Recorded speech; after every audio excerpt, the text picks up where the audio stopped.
Audio Book ပိုင်း AMC Channel ကိုအစီအမြဲစောင့်မျှော်နားဆင်နေကြသောပရိသတ်ကြီးများအားလုံးမင်္ဂလာပါရှင်။ချိုဒီနေ့စတင်ဖတ်ပြပေးမယ့်ဝတ္ထုလေးရဲ့နာမည်ကတော့ဆီယာမအနန်းချွေရေးထားတဲ့မှားတပါဆိုတဲ့ဝတ္ထုဇာတ်လမ်းလေးပဲဖြစ်ပါတယ်ရှင်။မှားတပါအပိုင်း1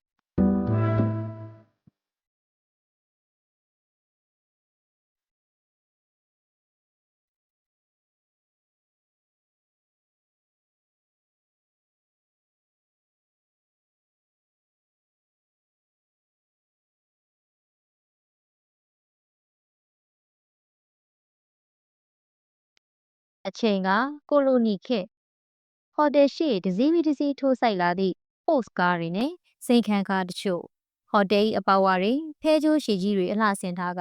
ကြိုဆိုသည့်စာရန်ကြီးကခန့်ညားလွန်လာစွာရှိနေ၏မောင်ရာဇဘွားနှင့်မတ်လှလုံးကျယ်တို့၏မင်္ဂလာအိတ်ခံပွဲမှကြိုဆိုပါသည်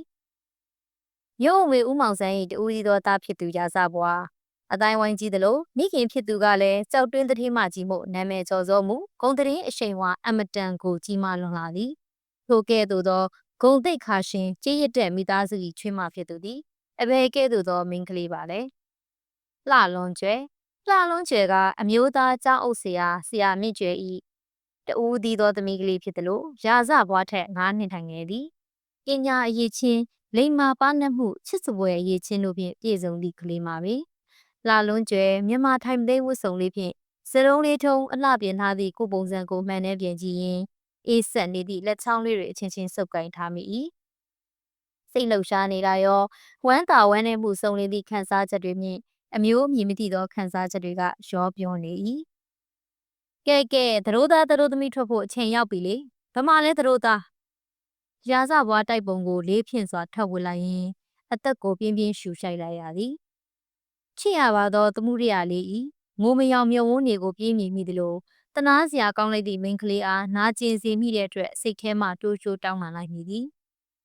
ဝါမင်းပြီးသေးဘူးလား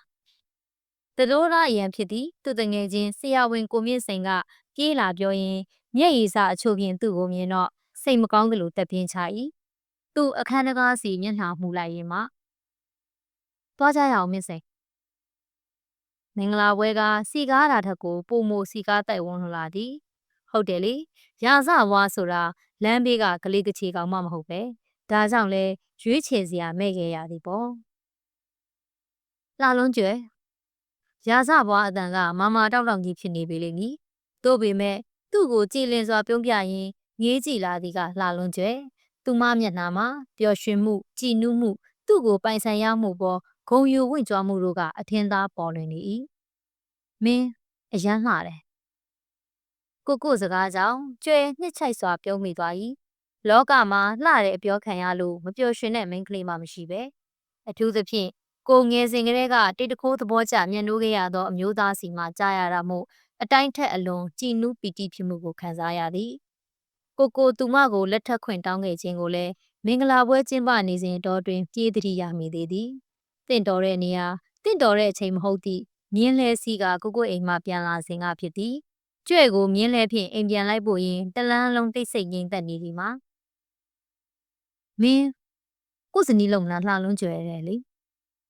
အတော်လေးကိုယူကာရနိုင်ခဲ့ပေမဲ့ကျွေကကိုမစွတ်ခင်ကညှုတ်ချင်ခဲ့သည့်ပန်ကိုနဲ့သာဘဝတစ်ခုအတူတူထောင်ခွင့်ရမယ်ဆိုကျွဲ့အတွက်ဒီထက်ပိုပြီးကြည်နူးစရာကိစ္စမရှိတော့ပါဘူးကျွဲ့ချစ်တွေကိုကိုခံစားမိမှာပါလေတို့ပေမဲ့ကျွဲ့အထင်တွေကအကြီးအကျယ်လွဲမှာခဲ့သည်ဒီမင်္ဂလာပွဲဒီအခမ်းအနားဒီမင်္ဂလာဆောင်တွေတစ်ခုလုံးဟာအစတည်းကအစိတ်သင့်နေခဲ့ပြီးသားဖြစ်နေခဲ့သည်ကိုချစ်တာကျွဲ့မဟုတ်ခဲ့သလိုကျွဲ့ကိုပျော်ရွှင်စေသောသူကလည်းကိုမဟုတ်ခဲ့ပါတို့ပေမဲ့ကျွဲ့ကိုတိတ်မတက်နာကျင်မှုပေးသောတယောက်သောသူကတော့ကိုဖြစ်နေခဲ့ပါသည်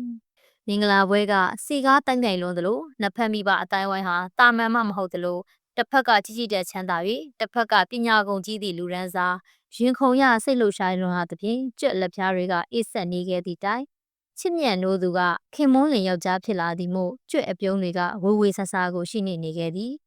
မင်္ဂလာပွဲပြီးသွား၍စံအိမ်ပြန်ရောက်လာသည့်အခါကိုကသူ့မိတ်ဆွေတွေနှင့်လူပြိုညချင်းပါကကျွဲကတော့ရေမိုးချိုးအဝတ်စားလဲကလက်ဖွဲ့တွေကိုလိုက်ကြည့်နေမိသည်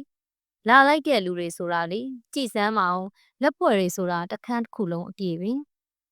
မမလေးမှုကတက်လေဒီလောက်လက်ဖွဲ့တွေအရန်ပဲဖြစ်တာမျိုးတခါမမြင်ဘူးသိလားကျဲ့နှကန်းလေးလှပစွာပြုံးရည်သွား၏မူမူကကျွဲလိုရာတွေလုတ်ပြီးရန်မေမေကြီးကကြွက်ဘေးမှာရှိနေစေသောအလုသမားကောင်မလေးပင်ကိုကိုတို့ဆိုင်ဖြစ်သောရိတ်ညုံဆိုသည့်ဤအိမ်ကြီးရမှာခိုင်းအစေအလုသမားတွေ20ကျော်ရှိသည်ခြံဆောင်ဒရဝမ်ကားဒရိုက်ဘာလုံခြုံရေးဟင်းချက်တန့်ရှင်းရေးအစုံလင်ဖြစ်သလိုဒါတောင်အလုကလူတွေမပါသေးပေကျွဲ့အကြီးကပန်းနုရောင်လက်ဖွဲ့ဘူးလေးစီရောက်သွားရင်းမှဦးလှလိုက်တာကြည့်စမ်းမအောင်မမှုရဲ့လက်ဖွဲ့ဘူးလေးပြင်ပေးထားတာအရန်လှတာပဲနော်လမ်းယူလိုက်ရင်ကျွဲပချိုင်လေးတွေခေါ့ဝင်သွားသည်အထိပြုံးမိသလိုလက်ဖွဲ့ဘူးလေးကိုဖောက်ကြည့်ရန်ပြင်လိုက်၏ဖဲကြိုးစာလေးတွေဖြီရန်ပြင်ပြီးမှကိုကိုသတိရသွားကကျွတ်လက်တွေရက်တန်သွား၏ဟုတ်သားပဲကိုနဲ့အတူတူနှစ်ယောက်ဖောက်ကြည့်တင်တာပေါ့ကိုရောရင်မမှုခြံထဲမှာလားဟုတ်မယ်မမလေးကျွဲရှက်စနိုးလေးပြုံးမိသွားရင်မှကျွဲအိတ်နဲ့တော့မယ်နော်ကျွဲဟာမစွတ်ခင်တည်းကကိုဆိုညွတ်ယုံမကခြေပြားခစားပြီးသားဖြစ်ခဲ့သည်ကိုဟာကျွဲ့အချစ်ဦးလည်းဖြစ်တယ်လို့အခုတော့တိတ်တခိုးဘဝရင်အချစ်ဆုံးဖြစ်ခဲ့ရပြီဖြစ်၏ဒီကဘာပေါ်မှာကျွဲ့လောက်ကံကောင်းသောမိန်းကလေးရှိပါအောင်မလားသမုဒိယပါးပြင်ထက်စီးကြနေသည့်မျက်ရည်စတွေကိုအသာယာတုပ်ပေးနေသည့်မောင်ကိုငေးကြည့်မိ၏မောင်တောင်းမှန်ပါတယ်မောင်တောင်းမှန်ပါတယ်ဒါလင်ရဲ့မောင်ကြောင့်ဒါလင်နာကျင်ရပြီကွာရာစာဘွားအယမ်းမူးနေပြီဖြစ်တယ်လို့သမုဒိယ၏ကိုလေးကိုတိုင်းဖက်ကရှိုက်ကြီးတင်ငင်ငိုကြွေးနေမိသည်မချစ်မနစ်သက်သောသူနှင့်ပေါင်းသင်ရခြင်းချစ်မြတ်နိုးသူနှင့်ကြွေကွင်းရခြင်းကြီးစွာသောဒုက္ခနှမျိုးကိုသူတပြိုင်တည်းခံစားနေရသည်မဟုတ်လားဝါဟစ်ကောင်လာပါကွာမေမေကြီးတင်ပြဿနာတက်မယ်နော်အတူလိုက်ပေးသည့်မြင့်စိန်ကသူ့ကိုဆွဲခေါ်သလိုရာစာဘွားသမုဒိယ၏မျက်နှာလေးကိုလက်နက်ဖက်ဖြင့်ဆွဲပင်မော်ကမောင်ချစ်တာလေဒါလင့်ကိုဆိုတာသိတယ်မလားဟမ်လှလုံးကြွယ်ဦးလေမောင်ရွေးချယ်စရာမရှိဘူးလက်ထက်ရတာပါဒါလင်ရဲ့မောင်ယုံနော်မောင်ယုံပါကွာနော်သမုဒိယငိုရှိုက်ရင်းမှခေါင်းလေးကိုတဆက်ဆက်ညှိနေသည်ချစ်သူစဖြစ်ကလေးကအမောင်ကသမုဒိယကိုချစ်လွန်းသည်ဆိုပြီးဒါလင်ဟုသာခေါ်တတ်သည်ယုံပါတယ်မောင်ရဲ့ယုံပါတယ်ထို့အတူသမုဒိယ၏နှက်ခမ်းလေးနှွေးဝါကကားပေါ်တက်သွားသည့်မောင်ကိုကြည့်ရင်းနေရာတွင်ထိုင်ချကယူကျိုးမရငိုကြွေးမိ၏ရာဇဘွားကားပေါ်လိုက်ပါလာရင်မှကားထိုင်ကုန်ကိုဒေါသတကြီး3-4ချက်ဆင့်ထိုးပြ၏။ဘာကြောင့်သူကဆွန့်လွတ်ရမည်နည်း။သမုဒိယမင်းကိုပို့ပြီးအမြင့်ရအောင်ပံ့ပိုးပေးနိုင်မဲ့မိန်းကလေးမဟုတ်ဘူးရာဇဘွား။အကယ်၍မင်းရရိတ်ညုံရဲ့သခင်မြို့အုံမင်းဖြစ်ချင်သေးတယ်ဆိုရင်တော့ငါရွေးချယ်ထားတဲ့မိန်းကလေးကိုပဲလက်ထပ်ဖို့ပြင်ရမယ်။တစ်ချက်လို့အမိန့်ချလာသည့်မေမေကြီး၏စကားသံကိုပြန်ကြားရမိသလိုအန်ကိုတင်းကနေကြည့်မိ၏။လှလွန်းကျွယ်မေမေကြီးနဲ့အဖေကြီးရွေးချယ်ပြီးတော့သူ့အတွက်တင့်လျော်သောအိမ်တော်ဘက်အခုလောက်ဆိုစံအိမ်ကနေစောင့်နေလောက်ရောပေါ့ကျွဲအရက်မူးလာသည့်ကိုကြီးကိုတွဲကအိယာထက်အသာချပေးလိုက်သလိုညံဝန်းနေဖိတ်ထားသည့်ကိုမျက်နှာကိုခပ်ပြုံးပြုံးငေးကြည့်၏ခြေအိတ်ကိုအသာချွတ်ပြီးတော့ညံဝန်းနေမှိမ့်မိတ်ထားရာကနေကျွဲကိုအသာလှမ်းကြည့်၏တမယာကြီးလေးတောက်မလားယင် No မတောက်ဘူး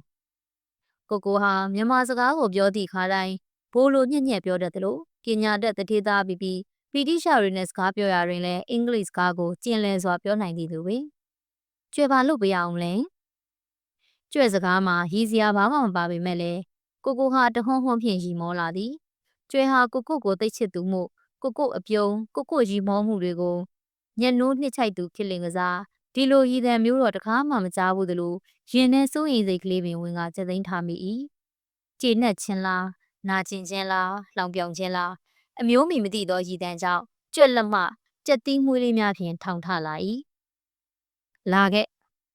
ကိုစီမခေါ်တန်ကြောင့်ကျွဲအနားရောက်သွားတော့ကြွက်လက်ကိုစောင့်ဆွဲ၍အိယာလေးထက်ဆွဲလဲကပေါ်မှအုံမိုးလာ၏ဟုတ်ကိုရာဇဘွားနှက်ခမ်းကိုမဲချမိတယ်လို့ပြုံးလိုက်ရင်မှကျွဲ့နှစ်ဖူးပေါ်မှဆန်ရွယ်လေးတွေကိုလက်ညှိုးလေးဖြင့်အသာဖယ်ရှားလာပေပြီမင်းငါချက်တော့ငယ်တာပဲကျွဲမရဲတရဲလေးကိုငေးကြည့်မိ၏လှတယ်ငယ်ကုန်လေးလည်းရှိတယ်ငါအကြိုက်ကိုမင်းလိုက်နိုင်မှာကျွတ်မြုံဝန်းလေးတွေမိတ်ချမိတယ်လို့စိတ်ကိုလျှော့ထားလိုက်သည် ဟုံးနဲ့ရည်တမ်းကြားလိုက်ရတယ်လို့ပြင်းပြသောဆန္ဒရမတ်တွေနှင့်ပုတ်သက်နှမ်းဆိုင်မှုတွေအားလက်ခံရရှိလာသည်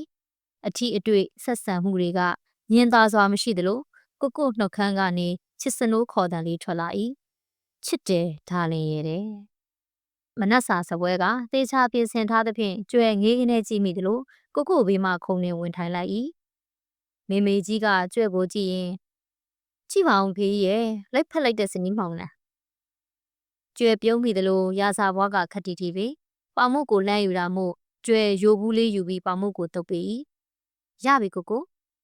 အမလီအလိုက်တိတက်လိုက်တာတားရလဲနော်ကိုချစ်လို့ယူထားတဲ့မိမပေါ့ကျင်နာရမယ်နော်သိလားချစ်လို့မေမေကြီးမျက်နှာသားမကဖေကြီးမျက်နှာပါပြတ်သွားသလိုကျွဲကတော့နားမလဲတာမို့ကိုမျက်နှာကိုငေးငေးလေးသာကြည့်မိ၏ထူးဆန်းလိုက်တာအချစ်မခံရသည့်ခံစားချက်ကြီးမျိုးကိုကျွယ်ဖာလို့ခံစားနေရတာပါလေ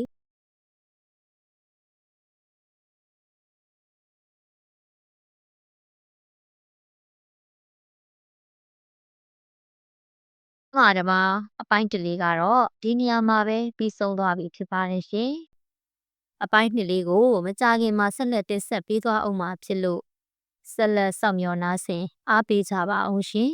ကျေးဇူးအများကြီးတင်ပါတယ်ရှင်